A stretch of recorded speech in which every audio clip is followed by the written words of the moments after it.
Labour leader Sir Keir Starmer could drum predecessor Jeremy Corbyn out of the party next month depending on the conclusions of an eagerly awaited report into alleged anti-Semitism, a former party member has claimed. Ian Hernan made his remarks in the wake of Labour's decision to pay substantial damages to 7 whistleblowers who were involved in an investigation by BBC's Panorama.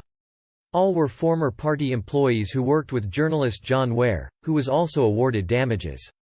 The case was settled last month, with Labour offering an unreserved apology and agreeing to pay damages for what it acknowledged were defamatory and false allegations made in a Labour press release issued in response to the documentary, in which it accused the 7 of having acted in bad faith. Mr Corbyn responded to the decision by saying he was disappointed with the party's decision, which he described as being politically rather than legally motivated. Len McCluskey, leader of Britain's largest trade union, Unite, described it as a misuse of party funds and has since hinted at a review of its spending ties with Labour.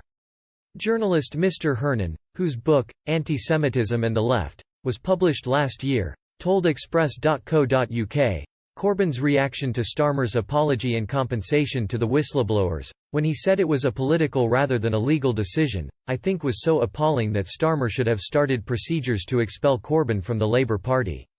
He couldn't do that in the first 2 months of his leadership.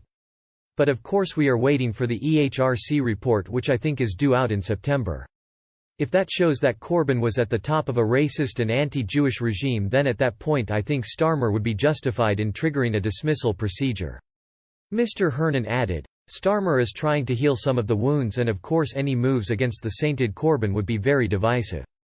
But once the Commission report comes out, it is better to have a quick civil war this year rather than let it drag on until we are approaching the next election.